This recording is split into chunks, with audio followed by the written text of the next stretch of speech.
his roommate is in the hallway, and he's on his knees, and he's got his head leaning against the wall, and he's got a knife in his hand. He's covered in blood. I didn't know if he had did that to him, if he had done something to himself, or if he had did something. I don't know. Maybe there's a dead body somewhere in this house that he stabbed. I have no idea.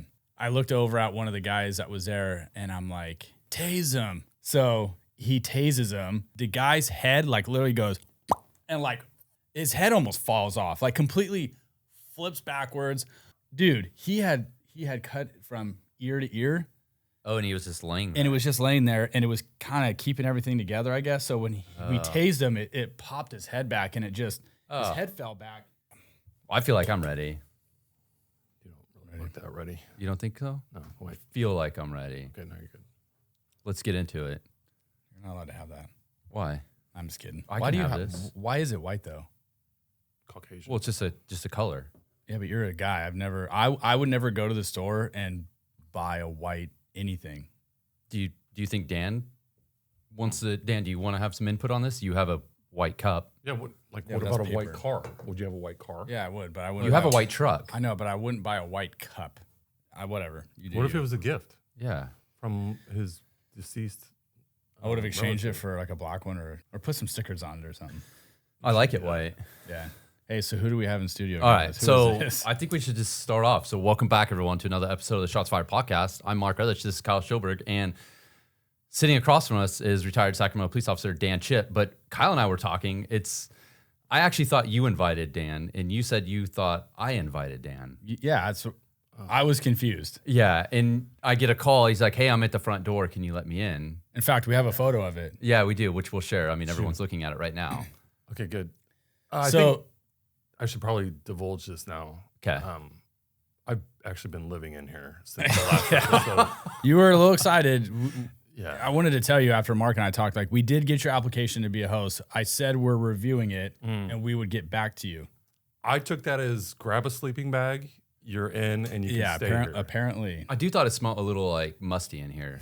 Like That's you've been in here usually a few nights. Yeah, that's usually you. I- That's why we have spare deodorant. We do have spare deodorant in there for me. in the locker. The odor is probably from last night. I built a campfire and I made some cowboy beans. Oh, so it's probably hell yeah. the residuals from that. Yeah, that makes sense. Yeah. Totally. Sorry about that. Yeah, it's okay. But welcome, dude. We're glad that you're sitting here with us again. Yeah, and you're a little having dressed down, a little more relaxed today. Yeah. Yeah. Somebody was giving me a little crap. Well, when you show up to a podcast with, we're all cops, like you were dressed like you wanted to go golfing afterwards. So I just said, hey, just relax a little bit. But he you talked actually about- have a golfing shirt on right now. It Dude, is it's what I Travis. do.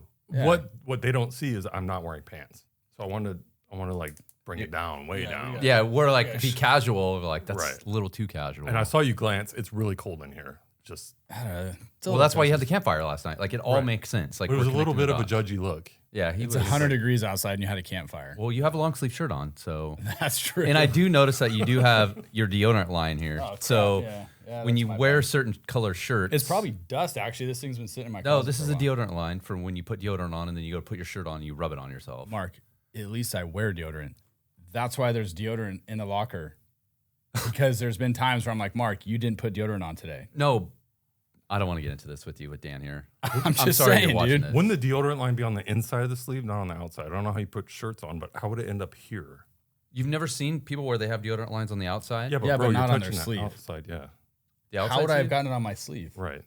Because when you're putting it on and you put your arms through and then you're doing all your little, you're gonna get. I love how he always uses his hands to describe Yeah, I'm everything. animated. He's always like, remember this? I do remember this. I don't appreciate Kind of you. embarrassing. All right, let's talk about our training company really quick. So, Go ahead. if you're interested in having the Shots Fired podcast come out to your agency, host a training class, we are offering 2 different classes: a patrol tactics and critical response class, and an emotional edge surviving public encounters. So we have a couple classes booked out already across the country. So if you're interested, contact training@shotsfiredpodcast.org. We'll communicate with you. Let us know if you're interested in hosting a class.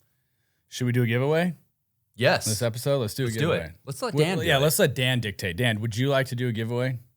I would love to do a giveaway. Perfect. What would you like to do a giveaway of? Do we have any Safariland holster, We might. We do. something like that? All right, so let's do this. Oh, there's deodorant line right here. Everywhere. Now I see it. Yeah, you know what? You do Fuck You off, having a guys. seizure Don't when you're care. putting it on? All right, so for this episode, guys, Safariland was cool enough to supply us with a bunch of holsters.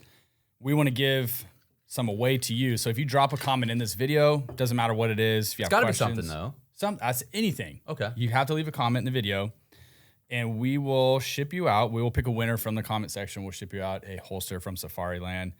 These are all suitable for Glock 17s, camo, black. I think that's the only colors we have are black and this camo one. So drop a comment and automatically enter a chance to win.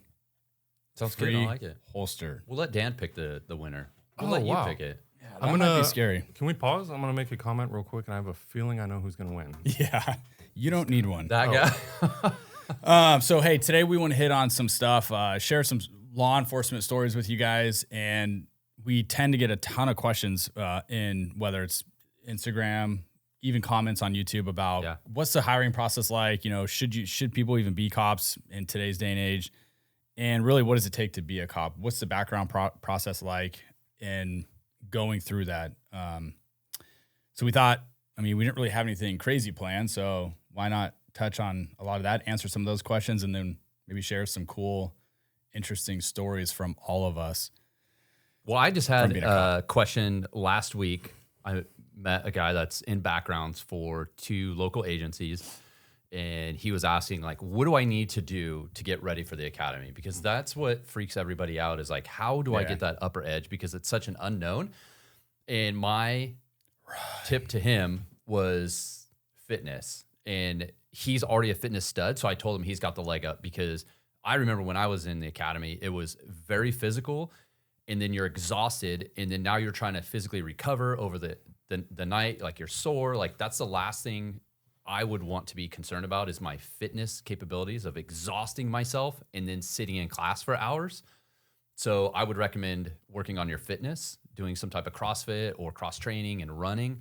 I recommended that to him, but he's already a fitness stud, so I don't think he would have a problem. Who do you think in our class was the biggest like fitness stud going into it? Oh, there was 3 guys. It was DeLeon, maybe, or Chad Egan, and Solly. Yeah, for sure. Three studs, and then Patterson also was a stud, completely unsuspecting, but an absolute stud. That's You guys, you wouldn't put yourselves in there?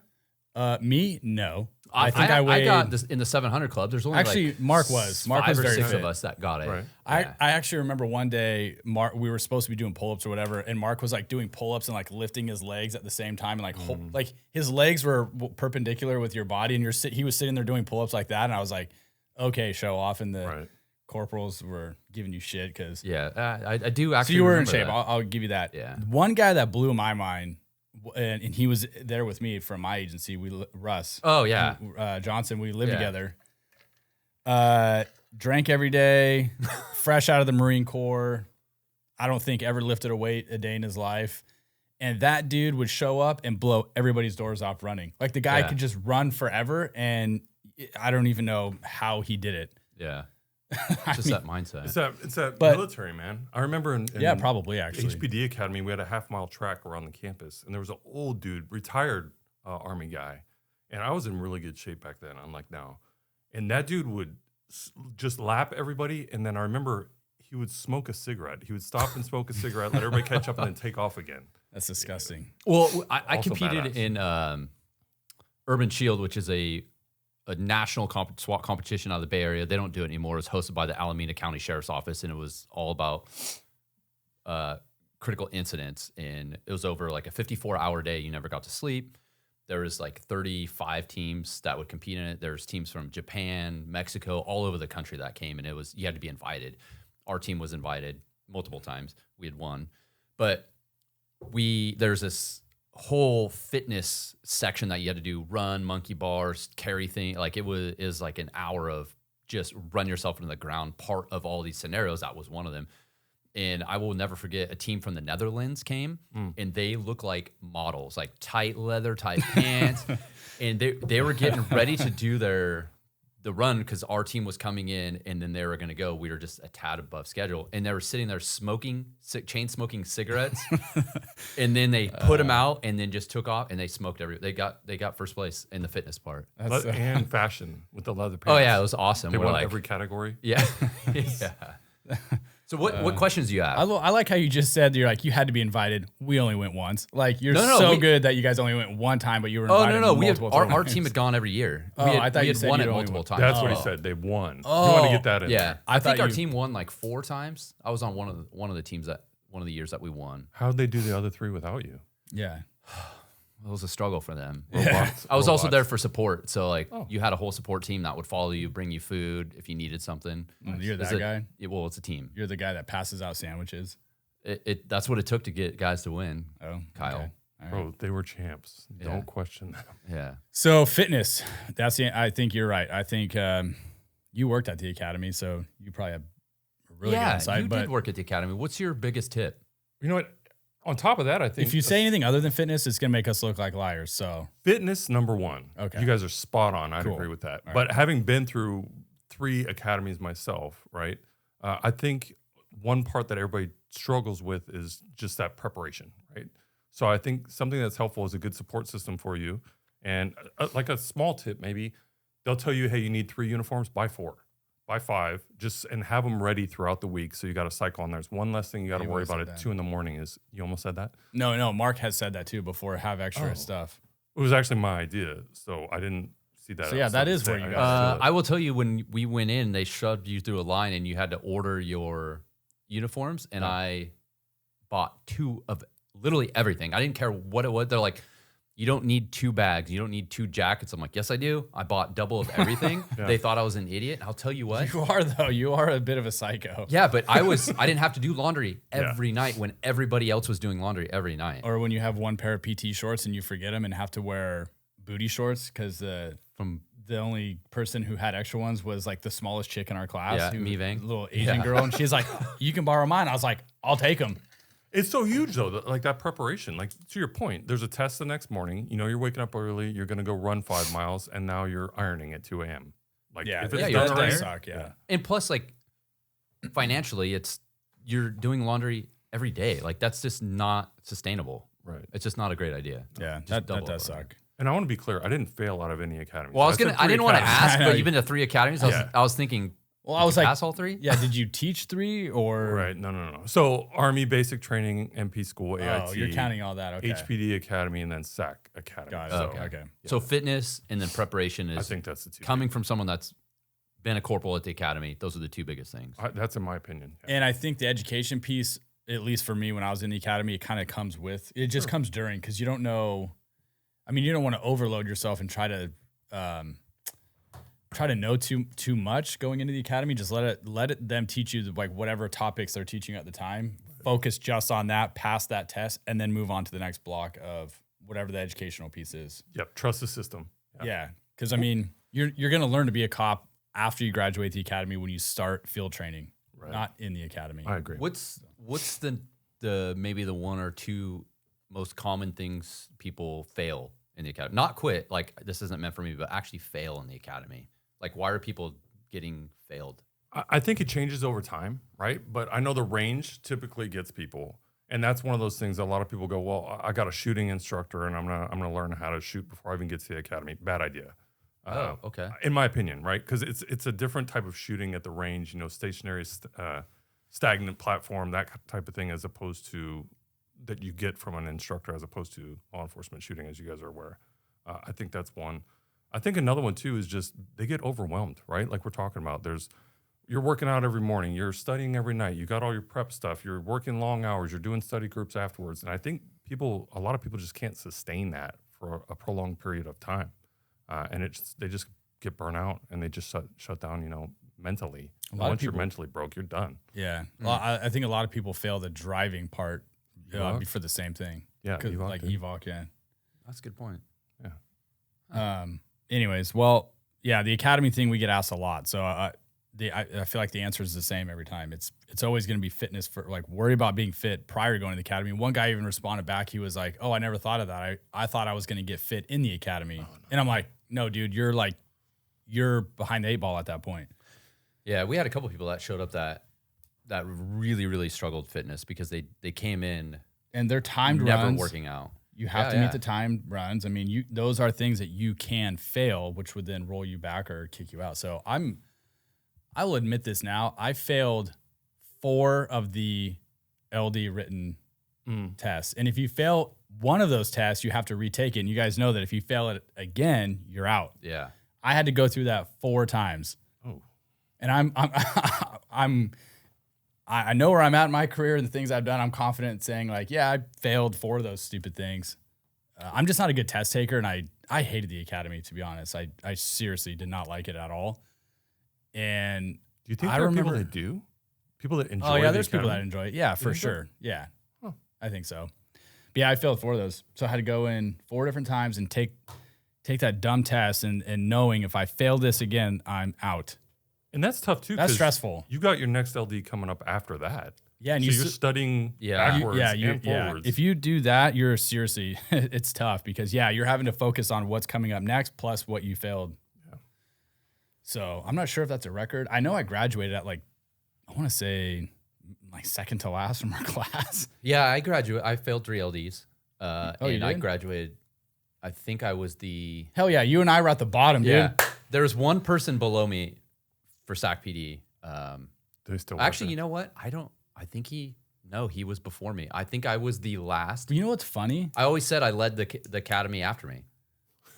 Yeah, it's true. Lead from the rear, right? But they say some of the best cops are not great at answering and doing study and questions because there's different levels of that. I was just gonna say that just thinking back, guys that I know or girls I know that graduated at the bottom, phenomenal cops and had great careers. And there was a guy that messaged us maybe a month or so ago saying he wasn't doing well in the academy or he had failed a couple tests and he wasn't at the top of his class and it was discouraging to him. And I said, dude, I graduated at the bottom of my class. I failed 4 tests. Just get through it. Who cares? This is the academy. It doesn't matter. Get the certificate. Yeah. It's not about that. And so for anybody listening or wanting to know that, I think your tip is super valuable in that it compiles and you become overwhelmed. Absolutely. It's to the point about the last one you're talking about that message you, you're demonstrating resiliency by fighting through that, right? And if you don't think the staff doesn't notice or your classmate don't notice that, wow, yesterday that dude just bombed the test and today he's leading the pack and running or he just aced this next test, that demonstrates it's all a lesson plan for getting out on the road, right? Never giving up, never surrendering, fighting through, pushing through. And it starts right there at the academy. So a lot of the guys that graduated at the top of the class ended up quitting, failing FTO, you name it. They're not even in the job anymore. And I know the guy that graduated number 1 in our class, I think he quit within 2 weeks because he just wasn't for him. Yeah. He was at a different agency. Yeah, different agency. But regardless, don't hang your hat on where you stack up in the academy. Quite frankly, it doesn't matter. So let's answer some questions. So we get hit with a lot of questions. So the first question is, what is the grossest thing that you've seen at work? The grossest. Think of the most disturbing, I know. just nasty. I'll tell you mine. Just grossest thing. Go ahead. Okay, so this will always come to my mind. Go to a call where 2 roommates live together, two guys. Roommate comes home and there's just blood everywhere in the house, all over the walls, the bedrooms, the bathrooms. And his roommate was in the hallway just covered in blood. So he didn't know what happened. He didn't know if his roommate was killed. He didn't know if his roommate did it to him. So he didn't know. He ran out of the house. So that was a call. So we get there and no shit. We kind of barely make entry into the living room. And I don't know, there's probably 3 of us there. And he's not kidding. It looked like a scene from a horror movie with just seriously blood just everywhere. It was disgusting. And so obviously that was a little taken back by that. Holy shit, what happened here? Yeah. His roommate is in the hallway and he's on his knees and he's got his head leaning against the wall and he's got a knife in his hand. So he's covered in blood. I didn't know if he had did that to him, if he had done something to himself or if he had did something. I don't know. Maybe there's a dead body somewhere in this house that he stabbed. I have no idea. But we're yelling commands at him and I could see that he's breathing, but he is not acknowledging us at all. He's just, head is leaning against the wall. He's breathing, got the knife in his hand, not acknowledging us. We're giving him commands to drop the knife, lay on the ground, whatever. He's not listening. And so I looked over at one of the guys that was there and I'm like, I'm like, tase him. So he tases him. The guy's head like literally goes and like his head almost falls off, like completely flips backwards. I was like, flabbergasted. Dude, he had cut from ear to ear. Oh, and he was just laying there. And it was just laying there, and it was kind of keeping everything together, I guess. So when we tased him, it popped his head back, and his head fell back. Dude, I almost passed out. It was crazy. So he falls backwards, his head flops off, and we're like, none of us even knew what to do. We were so, did not expect that. That's tourniquet all day, baby. Yeah, yeah. No, we're past tourniquet, pack the No, we're past the tourniquet. Here's the crazy thing. So we go running up to him, get the knife away from him. We drag him into the living room. His windpipe or whatever had popped out of his neck, and he was still breathing, and it was wheezing through this windpipe. So it was like zzz, out of his neck. God, I'm freaking out. I'm like, get medics in here. He's still alive, and he actually had cut from his wrist to his elbow on both of his arms. His bones were fully exposed. I mean, he did everything right. And at the end of it, the medics came in. They were in shock. Yeah. I don't think they knew what to do. He's like plugging his windpipe with his finger. One medic's like I could tell that guy was like white in the face. The other medic was trying to tell him what to do. And dude, it was wild.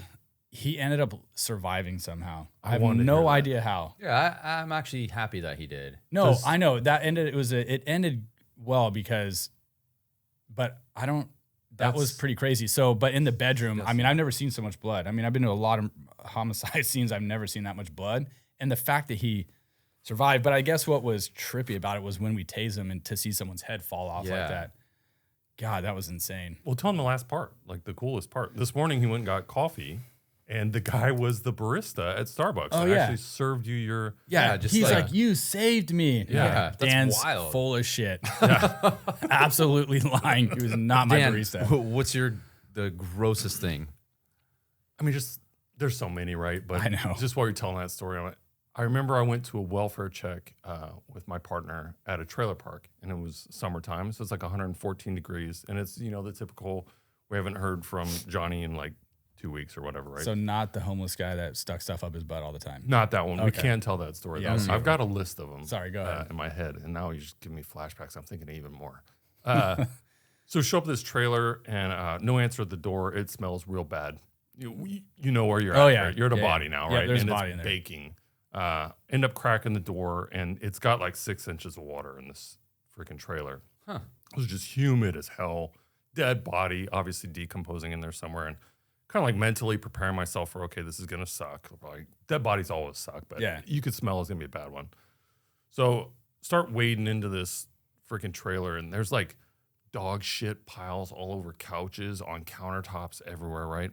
And kind of like, okay, this body's in the bedroom, right, through this little trailer, and just then this old lady walks out, like 1,000 years old, like whiskers. Jesus, yeah, last thing you expect, right? Was like an Alzheimer's lady living in all of this. Obviously, there's a dead body in there somewhere, right? So we're like trying to, once your heart settles, like talk to them, and she has no idea we're even there, right? So she's wading through this water with dog shit floating in it, and I'm like, okay, body's got to be back there. Go back there. And I've seen a lot of bodies, just like you guys. I have never seen a body liquefied to the point that this one was. It was on a mattress in the back bedroom. Just flies everywhere, smells like death. And because of the angle I'm at in this hallway by the kitchen when I see this, it's literally dripping through the mattress, the body of this massive human being dripping through. I can like taste it. Yeah, I didn't taste it, but it's weird that you would. Well, when you smell something like I've been to those, when you smell it and you can like Why did you not taste it in your taste mouth. that to document? That's shame on me. You didn't lick test that, dude? That's the problem. People aren't thorough these days. I didn't pay attention in one of those academies that says You lick know the what I body. mean when you smell that intense of a decomposing body. I swear you can taste it in your mouth, Oh yeah, for sure. and it doesn't go away for a while. No, it's horrible. And I haven't, I still will happen by that trailer park every once in a while, just, in the course of my day or whatever. And I'll never even turn that street anymore because it's just sick. brutal. Think of the people that pick what are they? The folks that come pick bodies up, whatever. Corners? Yeah, I guess. Yeah, I mean, I know I know they're the corners, but Like there's got to be a autopsy title for the people that show up in the van and grab the bodies and body snatchers. yeah, we'll call them that. They're literal, that's what they body put on their I just resumes. always Yeah. every dead body call I ever went to, I always want to ask them like, what drives you to want to do this job? But I guess there's a job for everybody, and most of them they thoroughly enjoy it, and so it's always just grossed me out. They lick the bodies for sure. Oh, they taste Well, love you it. have it. to document it, and they're Right. thorough. Yeah, They Yeah. love it. fresh, It's not a old. dog They're thing. licking it. Well, you have to. Everyone. Good for If them. they're a body snatcher, like that's just part of it. Thanks for. I mean, doing I'm what sure you do. guys have been Yeah, to, thank you for dead doing body what calls you where do. dogs or cats are licking or eating their. Oh yeah, dude. You know, we've been on those. The Those are cats, gross, dude. Yeah. Yeah. Nasty Just like- animals. You guys Mark's got- up. Oh, my grossest one? Yeah, Smelled your own armpits. 'cause you didn't rub deodorant all over your Because shirt. I don't have deodorant on. This is right now is the grossest moment right now. You don't This is put deodorant embarrassing. before you put your shirt on. No, I do, but I'm very aware of how to put a shirt on. I'm without kidding. getting You're supposed to deodorant. put your shirt on, then put deodorant on. But go ahead. I'm sorry. Go Why? ahead. So you rub it all up in the end? That's just. We'll have to discuss this after. Yeah. Are you wearing a shirt that actually says your name on it? What is that? No. Huh? It's a surf shirt from Southern California. Oh, okay. Sorry. Go ahead, dude. We want Yeah. to hear your grossest story. The grossest. Well, Did they not have like a size medium? You had to go with the small. I'm actually running out of shirts, just so you know. I feel thin next to you guys. Oh, Go ahead. you Sorry, could thank gross your things. wife. She's the one that dressed you this morning. That's true. I do. We have to give her a shout out for doing that. It was very nice that she did not allow you to walk out in your golf attire. Yeah. Thank you. My grossest thing that I saw was a citizen called in and said, this was graveyard hours, that a car just ran a body over. And I was like, oh my gosh, I'm 1 block away. And then It was Mark that ran the body. no. And then dispatch said, the citizen called, said that the car just kept driving. So I was like, I am going to intersect this car. Like something's up. Well, I'm driving and I west on Bell and I don't see the car. And then I come up and I see this people like waving their hands. So I turn towards it and I'm coming head on basically because there's a center median. So I didn't want to go up and turn around. So I went head on and then I see this old like 1990 Honda Civic driving, flat tire on the rim, sparks going everywhere, front caved in, windshield in front of the driver's just mashed in, and then right back over the body and just body part just everywhere because the rim just sliced right through it. And I was like about to throw up. And then it kept going, and like all these citizens like just basically were traumatized by it. Yeah. And it was just repulsive. And then I end up short pursuit. Guy gets out, and his eyeball is hanging out of his face because the plastic thing right here on the windshield, when the body had hit it, broke it, and he went forward and it ripped his eye out, and it was hanging. It was repulsive. That's called the A pillar. I know you weren't The a A-pillar. motor, but Yeah. the A pillar. Just So what? repulsive. What's the story? Like, what happened? It was a college student from a well-to-do family. Was this the driver? the driver was basically coerced in a way of by friends, pressured to take 9 shots of vodka. He did, and then he got in his car and just ran. He served prison time for it. And the person that he hit was a transient that was walking across the road. And when he ended up sobering up, the traffic team interviewed him. He said that, and he said he knew he hit something, so he turned around, came back to see what it was, and obviously And hit him again? In fact, actually, I couldn't get out of the car because I was going to shoot the dude because it was clear to me that it was like malicious a second time, like a murder case. Yeah. But I couldn't get out of the car quick enough. And I was honestly like in a form of shock of watching this just body just disintegrate. It was disgusting. So you said Bell Avenue. That's pretty much like 3 times a week up there, though. With Transit's getting hit. yeah, Yeah. run over repeatedly. Yeah, Bell, Norwood. Yeah. Yeah. Beautiful area. That's my old beat. I love that area. Yeah. I was 2A. just there for work. Friday. Really? Yeah. Yeah, Kyle texts me. He's like, "How's this street?" I'm like, "Lock your door." What questions do you guys have? So hold on. The person didn't live, Craig. No, Okay. Well, no, he didn't. mine was pretty gross. That's and true. He Yeah, actually lived, that's a so. good. That is actually a valid question, but no. But I do remember the Did body he snatchers. save his eye? the driver? You know what? I don't know. At that point, you got to go patch. Even if they Yeah. could save it, You got to wear a patch. Yeah. Yeah. Just for the cool points. I do remember the body snatcher showing up and having to walk all around and collect items in a body and Probably put with it a in smile. bags. Yeah, they love that. Yeah. They're like, Save Mart bags. They're like, you want to help? we- No. do we have to taste all of these or just one? Yeah. Like You're disgusting. body snatchers. You guys know what I'm talking about. Yeah, I do. No. Okay. What questions you got? How about this? I was thinking about this the other day. Is there a point in your guys' career, whether it was early on, like whenever, it doesn't matter, where the job became real to you? Where it's like you're in a situation where things kind of click and in your head you're thinking, okay, this is real. What you're doing is real life. And let me, for some context of, I guess, what I'm talking about. Yeah. This got brought up the other day at work, and I'm not even sure what prompted it, but this was my "this is real" moment, and that was went to a shots fired call, and I had just lateral to the agency that I'm at now, and I want to say I had to ride with an FTO for a few weeks, to get a layout of the land or whatever. So I'm riding with this dude who ends up later getting arrested for. So wait, did you just ask a question and now you're answering it yourself? Yeah, but you guys both had confused looks on your face. So I'm trying to put it into context of what I'm talking about. Oh, because I it stemmed from a So this is story that your I moment shared. when you realized. Yeah. This is a real. Yes, and actual I think job. when you hear me say what Okay. I'm about to say, then you're both gonna go, oh, I got what you mean. Okay. No, I okay. think I fully got what you're doing. I don't know. Then what- go ahead. Go ahead, no. Adam. No, I'm saying, oh, that was an Adam Sandler reference. Yeah. What I was saying was I appreciated you asking the question then for clarification, providing your own answer. He's kind of being a dick about it. No. He usually does that. I was trying to support you. It's part of like a 3-phase. So here's what used to happen on the podcast. I would ask a question and then inadvertently answer my own question before I allowed other people to answer it. I didn't and let take me it be that way at clear. Okay. And then Mark would call me afterwards and be like, dude, Kyle, when you ask a question, you always tend to answer the question before you allow the other people to answer the question. Can you let the other people, do you remember this? Can you let the other Yeah. people answer the question first? And I thought, oh shit. Okay. Like, yeah, was nothing intentional. I think it was good what you're doing because I So, do need that clarification. I just got beat So down. I again. do too, but I wanted to be clear. Like that's what you're talking about. Yes. Okay, so keep going. Sorry, Dan distracted you. So that's fine. Forgot. So you did a Okay. ride along. Yeah. So yeah, I'm on FTO. I want to say maybe second week there, and going from where I worked up in little town Grass Valley to where I'm at now, huge culture shock. I mean, it was vastly different. So we get a shots fired call. I want to be a good little trainee. Generally speaking, you go to those and you drive up. Oh, nothing, or maybe shell casings, and then you leave. Like, not a big deal, right? Yeah.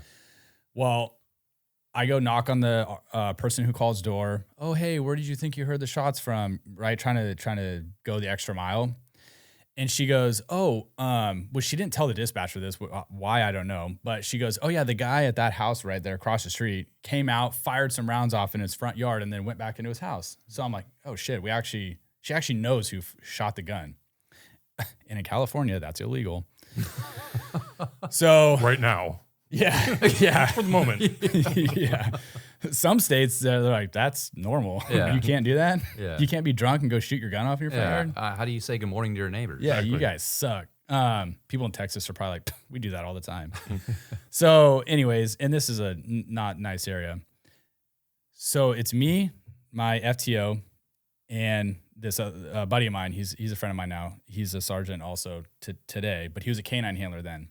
And he's one of those guys, he reminds me of you, just very quick-witted, smart-ass. Like he's Good got looking. some, yeah. Handsome. Totally In good shape. looking. Yeah, Yeah. looks just like Adam Sandler also. So we're like in the middle of the street and it's dark. It was in the middle of the night. We're kind of walking across the street and the FTO is like, all right, so like now what do you want to do?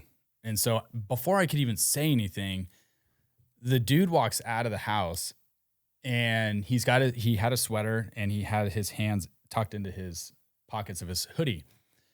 And we're kind of standing in the middle of the street. And by this point now we engage in a conversation with him. I'm like, hey dude, like show us your hands. Like what's going on? Trying to be cool. And you could tell he's drunk. And he's like, he's motherfucking us. And then as he's in the front yard now on the lawn, he goes, I got a fucking 22 for you. and my buddy Kane, who's a smart ass, goes, "Oh yeah," and he pulls out his gun and he goes, "I got a 40 for you." Probably not the best thing to say. No. De-escalation, though. That was a good de-escalation attempt. Yeah, so he's like, relatable. "I got a 40 for you." Well, the dude pulls out a handgun, and I don't know why none of us shot the guy, but he pulls out a gun. We all run for cover behind a car, and I'm thinking in my head he's going to start shooting. And so my first thought was get to cover because I was in the middle of the street. And we end up having a standoff with this guy for quite a while. Nobody shot the guy. And so, long story short, he ends up putting the gun down and he ultimately surrenders. And I guess 1 year prior to that day, his best friend was shot and killed by police in somewhere else, like in another county somewhere. And so he was having a hard time with it. He got drunk, and I think he wanted us to shoot him, honestly. Probably. Yeah. So anyways, after that, I don't know why, but after that call, I want to say I went home and I just thought so hard about that, thinking, wow, like that was the first time someone's ever pulled a gun on me like that. I didn't shoot the guy, which everything you're ever taught would be to do that. And I don't know why, but that was like a moment for me where it just clicked. Like this job this is real. Like this is real life and death stuff. And that could have gone very bad. If that guy wanted to, he had to jump on us because I don't think I took that serious. Right. He got that gun out before I ever got my gun out. He could have shot us. Yeah. And we were within very close proximity to him. Oh. So that for me was a moment of,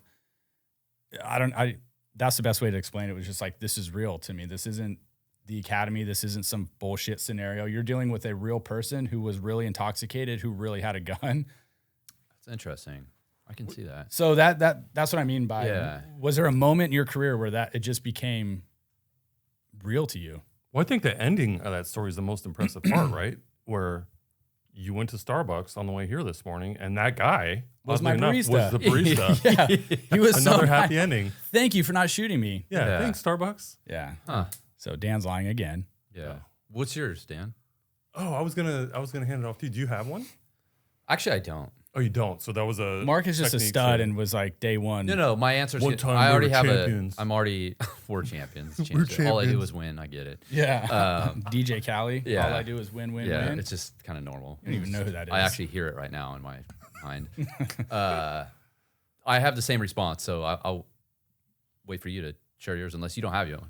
You know, I think there's so many times in your career, right? So yeah, but is there one, like the first time that something happened to you, it had to have been early in your career where that's- it was yeah. like, oh, this is no joke. that's I think where I went to was let's go early on. And I remember working in Hawaii at the time, right? And I don't think I've shared this before, but there was a missing Japanese tourist that went out swimming early in the morning, beautiful beach, and ended up missing, right?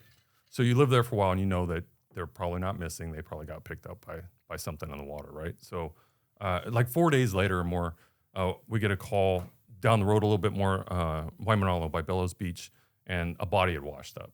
And I'm like, oh, that's, I'm a young cop. That's cool. Let's go see this. I've never seen this kind of thing. And didn't make that connection, right, for the missing lady.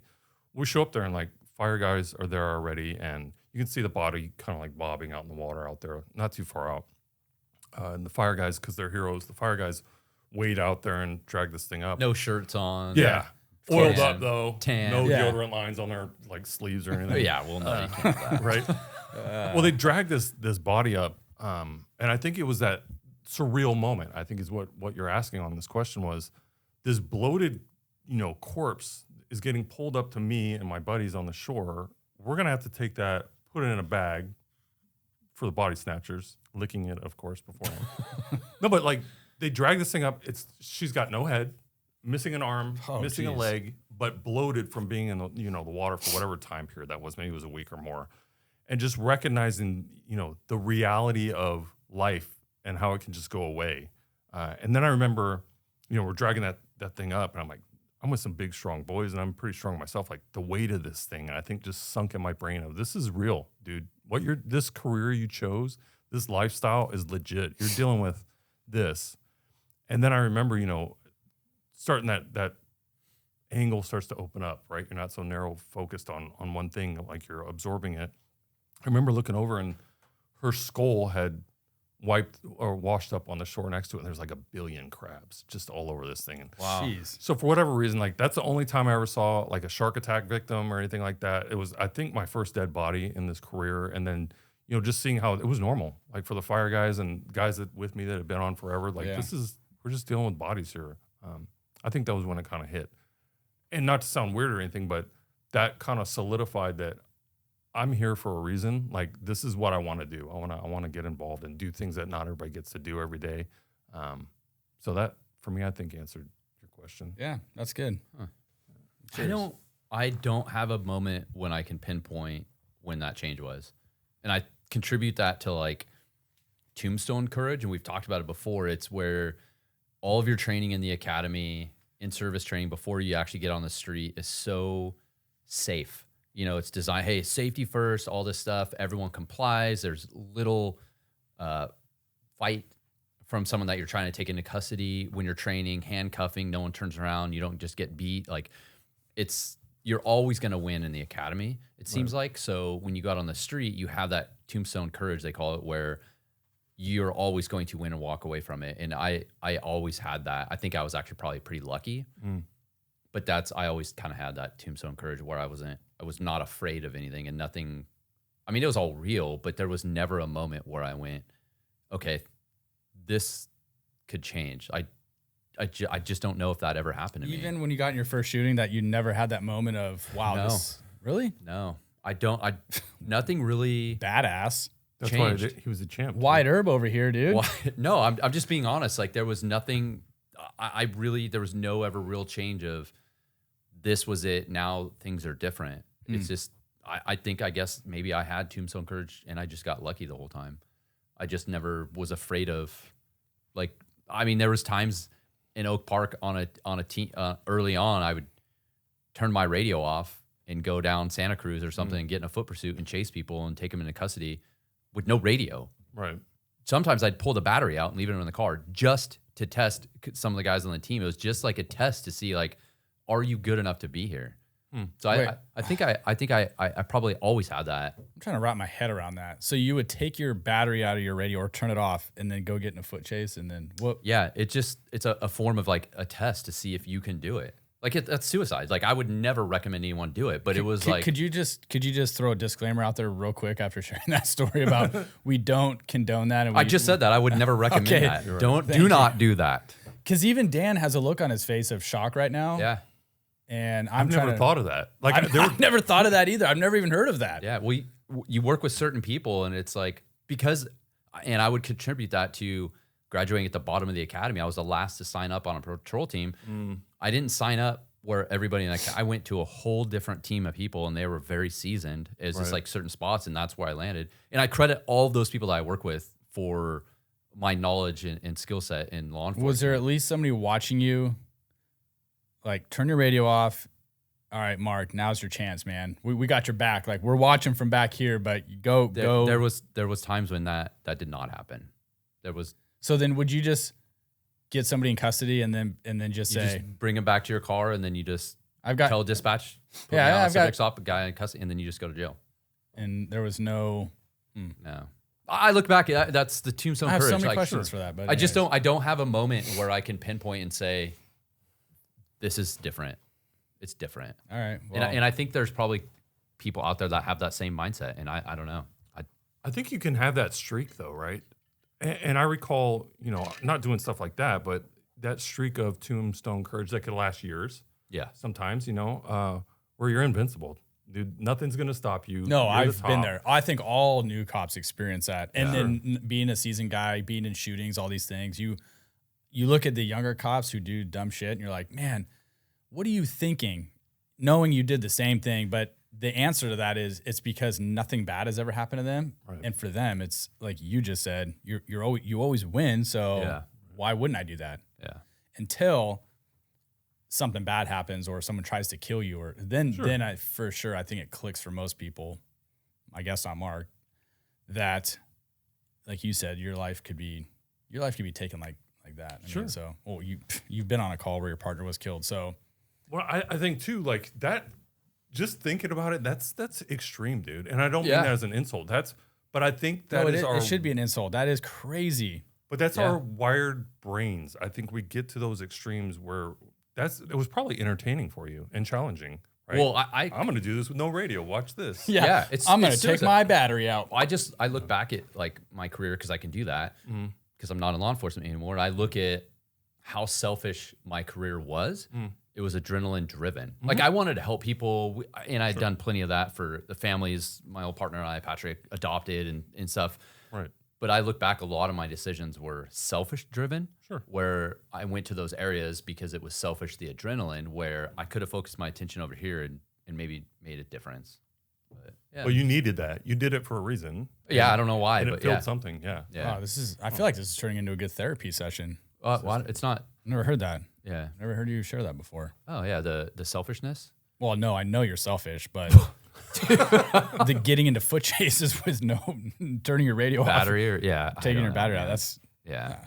Did you come up with that yourself, or was there someone that would do that, so you did it too? It was kind of like some of it was me, but some of it was the people I work with. Yeah. Like, I think you need to kind of prove yourself. Yeah. And it's like, okay, well, I'm gonna. And then it became like a game with myself. Like, okay, I'll check. You pull up the computer, no cop is available. I'm like, all right, now I'm doing it. Like, dude, that is crazy. let's fucking go. Yeah. Yeah, but it's all adrenaline. That's a again, pure guys. selfish Please, if you're listening to this, move. don't do that. It's a pure selfish move. Do not do that. Yeah. Yeah, you can throw shade at Mark in the comments all you want about how stupid that is. Yeah, I acknowledge it. We encourage I absolutely that. acknowledge it. But yeah, that's pretty wild. Yeah.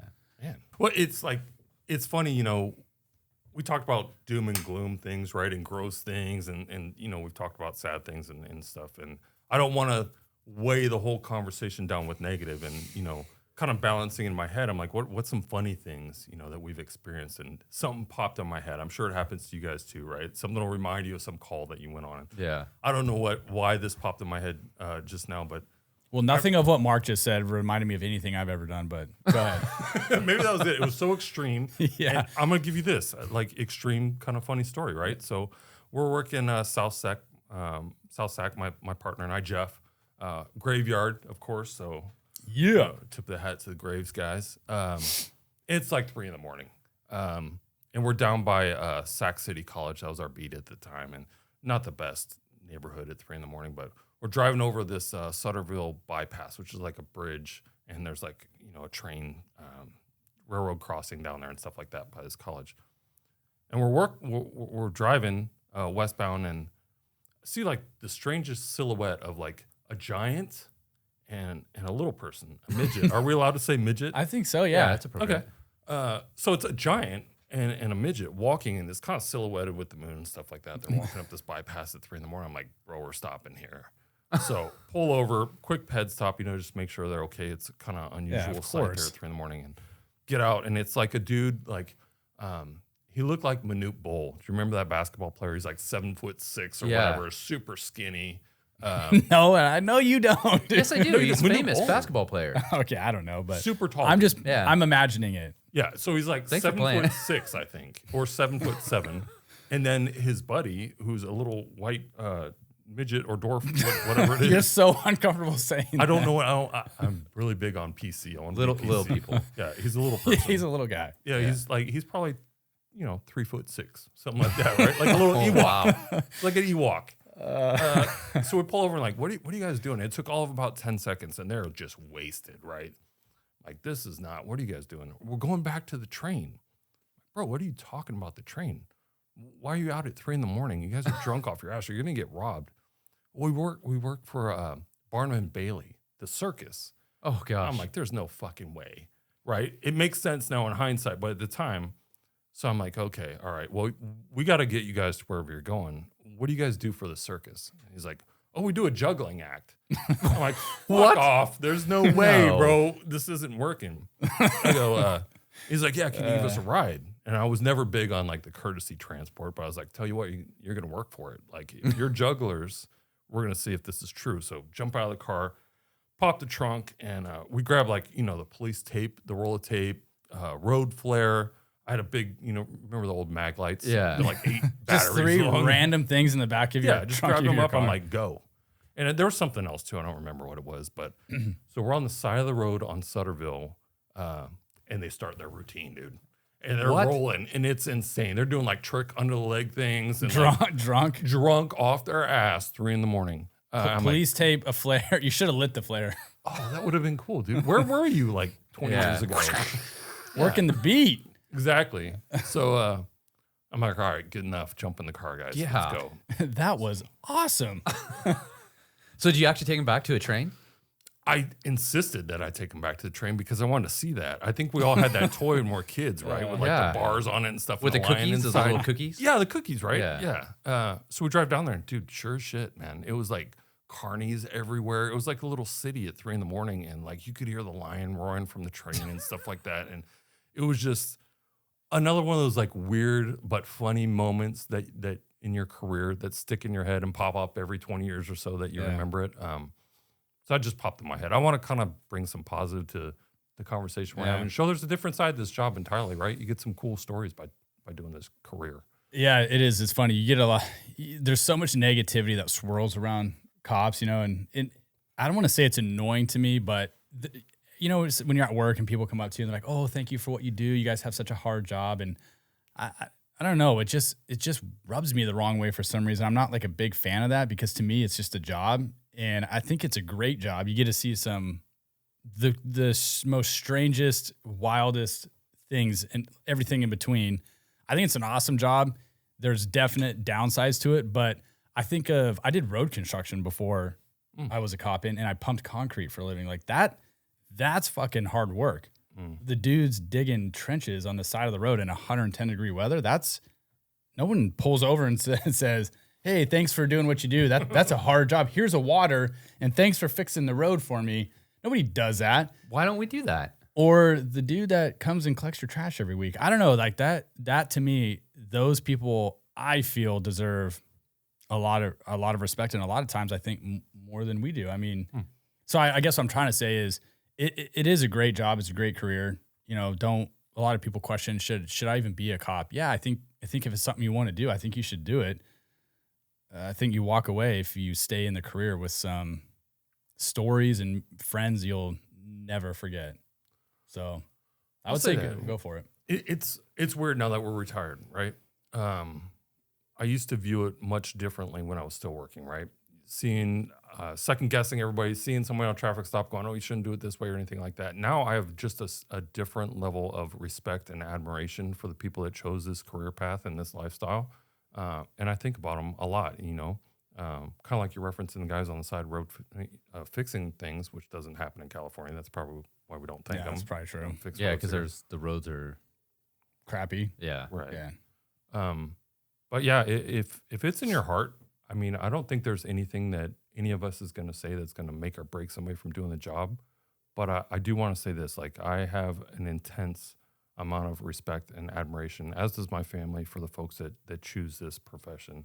And thank you for doing what you do. We need you. Thank you. Yeah, we definitely need people that want to do this job to do this job. I'm glad that you said that because we do have different perspectives because we are retired. Right. And I have the utmost respect for every police officer that's out there because if I need help, I'm calling 911 and those are the people that are coming. So I think if you want the job, I think this podcast really should help support that. And if you're interested in it, it is a great job. We tell a lot of interesting stories, but there's a lot of great things that come from it. But I appreciate every police officer out there that's working, especially for their significant other that's at home waiting for you to come home. Oftentimes they're forgot about or they're not even considered when that is the home life is a very big support that allows that police officer to be out there. And oftentimes they're missing holidays, birthdays, barbecues, all of that because they are working. So for you, Kyle, I thank you for doing what you do. Yeah, thanks, man. This is usually when he actually starts to cry and get teary-eyed. Does he? Yeah. Well, you kept it together this time. Well, Dan's starting to tear, so I'm like, I'll let him cry on this. Well, I kind of feel bad. Like we said cops. What about the real heroes? The fire guys. Yeah. Should we thank them also? Yeah, we can. We should thank them because I'll tell you what, like on car accidents and stuff like that and fires, like I don't have the capability or did not have the capability to extract somebody. And you have the capability to hold a hose, turn it on.